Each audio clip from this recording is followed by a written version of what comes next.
আসসালামু আলাইকুম। এখন শুনবেন সংবাদ শিরোনাম। সংসদ নির্বাচনের দিন ছাড়া গণভোট মানবে না বিএনপি, সনদ বাস্তবায়নের সুপারিশের প্রতিক্রিয়ায় মির্জা ফখরুল। নভেম্বরে গণভোট আয়োজনের দাবিতে ইসিতে স্মারকলিপি দিয়েছে জামায়াত সহ 8টি দল। জুলাই সনদ বাস্তবায়নে ঐকমত্য কমিশনের প্রস্তাব ত্রুটিপূর্ণ। একই বিষয়ে দুই ধরনের সুপারিশ সাংঘর্ষিক। রাজধানীতে চলছে ইবতেদায়ী মাদ্রাসা শিক্ষকদের 18তম দিনের আন্দোলন কর্মসূচি। চাকরি জাতীয়করণ সহ 5 দফা দাবি। আসসালামু আলাইকুম। এতক্ষণ শুনছিলেন সংবাদ শিরোনাম, এখন শুনবেন সংসদ নির্বাচনের দিন ছাড়া গণভোটের সিদ্ধান্ত কোনোদিনও মেনে নেবে না বিএনপি। জাতীয় ঐকমত্য কমিশনের সুপারিশের প্রতিক্রিয়ায় সংবাদ সম্মেলনে কথা বলেছেন দলটির মহাসচিব মির্জা ফখরুল ইসলাম আলমগীর। দুপুরে বিএনপি চেয়ারপারসনের গুলশান কার্যালয়ে সংবাদ সম্মেলনে তিনি অভিযোগ করেন, ঐকমত্য কমিশনের প্রস্তাব জাতির উপর চাপিয়ে দেওয়া হয়েছে। জুলাই সনদ বাস্তবায়নের খসড়া আদেশ জারির এখতিয়ার সরকারের নেই। বিএনপি মহাসচিব বলেন, কমিশন রাজনৈতিক দলগুলোর গণতান্ত্রিক অধিকার আমলেই নেয়নি।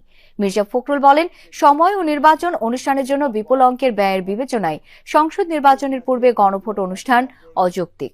একই সংবাদ সম্মেলনে দলটির স্থায়ী কমিটির সদস্য সালাউদ্দিন আহমেদ বলেন, ঐকমত্য কমিশনের সুপারিশে অনৈক্য সৃষ্টি হয়েছে। আমি শুরু করছি সংবিধান সংশোধন সংক্রান্ত বিষয়গুলো কার্যকর করার উদ্দেশ্যে সরকার জুলাই সনদ সংবিধান সংস্কার বাস্তবায়ন আদেশ 2025 শিরোনামে একটি আদেশ জারি করবে। সরকারের এরকম আদেশ জারি করার এখতিয়ার নাই। সংবিধান সংস্কার পরিষদ গঠনের যে প্রস্তাবটা দেয়া হলো এবং সেটা কারা দিল, কিভাবে দিল, সুপারিশে কিভাবে আসলো, তাইলে জাতীয় সংসদ নির্বাচন অনুষ্ঠিত হবে নাকি সংবিধান সংস্কার পরিষদ নির্বাচন অনুষ্ঠিত হবে, সেই এখতিয়ার তো নির্বাচন কমিশনের নাই। দর্শক, বিএনপির সংবাদ সম্মেলন নিয়ে বিস্তারিত জেনে নেব। যুক্ত হচ্ছেন সহকর্মী আরিফিন শাকিল। আরিফিন, ঐকমত্য কমিশনের সুপারিশের প্রতিক্রিয়ায় বিএনপি কি বলেছে, কি জানতে পেরেছেন আপনি? বেশ কিছু প্রস্তাব দিয়েছে, বেশ কিছু আপত্তির কথা জানিয়েছে বিএনপির পক্ষ থেকে। বিএনপি মহাসচিব মির্জা ফখরুল ইসলাম আলমগীর গতকাল বিএনপি স্থায়ী কমিটি বৈঠক হয়েছিল। সেই বৈঠকে মূলত জুলাই সনদের বাস্তবায়ন প্রক্রিয়া নিয়ে সরকারের কাছে ঐকমত্য কমিশন যেই প্রস্তাবনা দিয়েছে সেটি নিয়ে দীর্ঘ সময় ধরে আলোচনা করেছেন। মূলত সেই বৈঠকের পর আজকের এই সংবাদ সম্মেলন, যে সংবাদ সম্মেলনে বলা হচ্ছে বিএনপি যেই সনদে স্বাক্ষর করেছিল বা সব অন্যান্য রাজনৈতিক দল মিলে যে সনদে স্বাক্ষর করা হয়েছিল, সেই সনদের বেশ কিছু অঙ্গীকারনামায় পরিবর্তন আনা হয়েছে, যেগুলো রাজনৈতিক দলের সাথে কোনো ধরনের আলোচনা ছাড়াই ঐকমত্য কমিশন সেই সঙ্গে সংবিধান তফসিলে কয়েকটি বিষয় পরিবর্তন আনা হয়েছে, সেখানেও আসলে রাজনৈতিক দলগুলোর কোনো ধরনের আলোচনা করা হয়নি। এবং সেই সঙ্গে সবচেয়ে যে বড় বিষয়টি, এই সাংবিধানিক আদেশকে জারি করবেন বিভিন্ন রাজনৈতিক দলের পক্ষ থেকে, বিশেষ করে দুইটি দল জামায়াত এবং এনসিপির পক্ষ থেকে বলা হচ্ছে রাষ্ট্রপতির বাইরে গিয়ে শুধুমাত্র প্রধান উপদেষ্টা যেন এই সাংবিধানিক আদেশ জারি করেন, সেই রকম দাবি জানানো হয়েছিল। বিএনপি তরফ থেকে স্পষ্ট বলা হয়েছে এটি করতে পারেন শুধুমাত্র রাষ্ট্রের প্রধান অর্থাৎ রাষ্ট্রপতি, তিনি শুধুমাত্র সাংবিধানিক আদেশ জারি করার ক্ষমতা রাখেন বা এটি একমাত্র তারই এখতিয়ার, এর বাহিরে মূলত এই প্রধান উপদেষ্টার তিনি এটি করতে পারেন না। এবং সেই সঙ্গে যে কয়েকটি বিষয় সংবিধানে গণভোটের যেই আন্দোলন হচ্ছে বা যে বিষয়ে আলোচনা হচ্ছে, বিএনপি তরফ থেকে স্পষ্ট বলা হচ্ছে যে এটি একেবারে নির্বাচনের দিন ছাড়া গণভোট হওয়ার কোনো সুযোগ নেই, কারণ একই সাথে এত বড় আয়োজন সরকারের পক্ষ থেকে যেমন করা খুবই সমসাপেক্ষ বিষয়, তেমনি ব্যয়বহুল। এবং সেই সঙ্গে এই গণভোট এখন না করে নির্বাচনের দিন যেন করা হয়, এবং শেষ পর্যন্ত বিএনপি এই নির্বাচনের দিনের ছাড়া এই গণভোট আগে মেনে নেবে না বলে বিএনপির পক্ষ থেকে স্পষ্ট বলা হয়েছে। এবং সেই সঙ্গে বলা হচ্ছে এই জুলাই সনদ নিয়ে বিএনপির যে বক্তব্য, বিএনপির যে আপত্তির জায়গা, সেই আপত্তির জায়গা নিয়ে তারা প্রধান উপদেষ্টার সঙ্গে তারা বৈঠক করতে পারেন এবং তারা সেখানে যাবেন।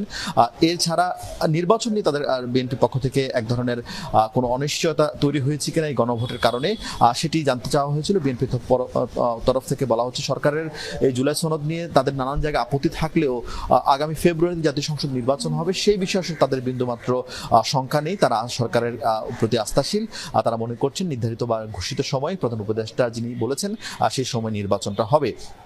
এবং সেই সঙ্গে এই বিএনপির যে আপত্তির জায়গাগুলো নিয়ে অন্যান্য রাজনৈতিক দল যেরকম রাজপথে নানান কর্মসূচি দিচ্ছে, বিএনপি ধরনের কোনো কর্মসূচি দিবে কিনা সেই বিষয়ে তারা তাদের অবস্থান স্পষ্ট করেছেন। তারা বলছেন তারা কোনো কর্মসূচি যাবেন না। তবে বেশ কিছু বিষয় নিয়ে বিএনপির পক্ষ থেকে আপত্তি তোলা হয়েছে। তার মধ্যে নোট অফ ডিসেন্ট, যেটি বিএনপি শুরু থেকে বলে আসছে সব বিষয় ঐক্যমত হবে না। যেমন ঐক্যমত কমিশনে বিভিন্ন রাজনৈতিক দল যে 64টি বিষয় প্রস্তাবনায় অনেক রাজনৈতিক দল কেউ 6টি, কেউ 9টি, কেউ 12টি, কেউ 14টি এরকম নোট অফ ডিসেন্ট দেওয়া হয়েছিল। সেই বিষয়গুলো কিন্তু যে জুলাই সনদ বাস্তবায়নের যে প্রস্তাবনা রাখা হয়েছে সেখানে কিন্তু নোট অফ ডিসেন্ট একেবারেই এড়িয়ে যাওয়া হয়েছে। বিএনপির তরফ থেকে বলা হচ্ছে এই নোট অফ ডিসেন্ট কেন এড়িয়ে যাওয়া হয়েছে, ফলে এখানে এক ধরনের শুভঙ্করের ফাঁকি রয়েছে এবং ঐক্যমতের নামে মূলত সরকারের তরফ থেকে বা কয়েকটি রাজনৈতিক দলের তরফ থেকে জবরদস্তি করে মূলত সেই প্রস্তাবনাগুলো জাতির উপর চাপিয়ে দেওয়ার চেষ্টা করা হচ্ছে, যেটি বিএনপির দায়িত্বশীল রাজনৈতিক দল হিসেবে সেটি তারা মেনে নেবেন না। এবং বলা হচ্ছে ঐক্যমত কমিশন যেই উদ্দেশ্যে গঠিত হয়েছিল, বলা হয়েছিল যেসব বিষয় ঐক্যমত হবে আর সেসব বিষয় শুধুমাত্র জুলাই সনদ হবে বা সেটি পরবর্তী সংসদ কার্যকর করবে, আর সেই জায়গা থেকে সরকার সরে এসেছে বলে বিএনপি মনে করছে। আরিফিন, অনেক ধন্যবাদ আপনাকে। নভেম্বরের মধ্যে গণভোট আয়োজন সহ 5 দফা দাবিতে নির্বাচন কমিশনের স্মারকলিপি জমা দিয়েছে জামায়াত ইসলামী সহ সমমনা 8টি রাজনৈতিক দল। স্মারকলিপি জমা দিয়ে প্রধান নির্বাচন কমিশনারের সাথে বৈঠক করেন 8 দলের প্রতিনিধিরা। বৈঠক শেষে জামায়াত ইসলামের সহকারী সেক্রেটারি জেনারেল আব্দুল হালিম বলেন, নভেম্বর মাসের মধ্যেই গণভোট আয়োজন করতে হবে। জাতীয় নির্বাচন আর গণভোট একদিনে দেয়া যাবে না। বলেন, 8 দলের বৈঠকে সিদ্ধান্ত হয়েছে স্মারকলিপি দেওয়ার পর পরিস্থিতি পর্যবেক্ষণ করে নভেম্বরের 3 তারিখ নতুন কর্মসূচি ঘোষণা দেওয়া হবে। এর আগে বেলা 12টার দিকে আগারগাঁও মোড়ে সংক্ষিপ্ত সমাবেশ শেষে মিছিল নিয়ে নির্বাচন কমিশনে যায় জামায়াত ইসলামীর নেতাকর্মীরা। মিছিল পূর্ব সমাবেশে জামায়াত নেতারা বলেন, নভেম্বরের মধ্যেই গণভোটের মাধ্যমে জুলাই সনদের আইনি ভিত্তি এবং ফেব্রুয়ারিতে নির্বাচন দিতে হবে। 8টি দলের পক্ষ থেকে প্রধান নির্বাচন কমিশনের কাছে দাবি জানিয়েছি, জুলাই জাতীয় সনদের টেকসই আইনি ভিত্তির জন্য নভেম্বর মাসের মধ্যেই গণভোটের আয়োজন করতে হবে। নির্বাচনের জন্য সমতল ময়দান তৈরি করতে হবে। উনি বারবার কথা বলেছেন, আমরা সাধ্যমতো চেষ্টা করব।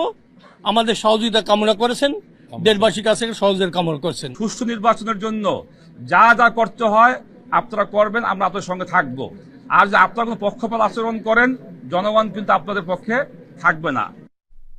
দর্শক, এই মুহূর্তে নির্বাচন ভবন থেকে যোগ দিচ্ছেন সহকর্মী তানভীর মৌসুম। তানভীর, জামায়াত সহ 8 দলের স্মারকলিপি ইস্যুতে নির্বাচন কমিশনের কোনো বক্তব্য পেয়েছেন কিনা এবং কিছুক্ষণ পরেই তো কমিশনের মতবিনিময় ও প্রাক নির্বাচনী প্রস্তুতিমূলক সভা হবার কথা রয়েছে, সেই বিষয়ে কি তথ্য রয়েছে?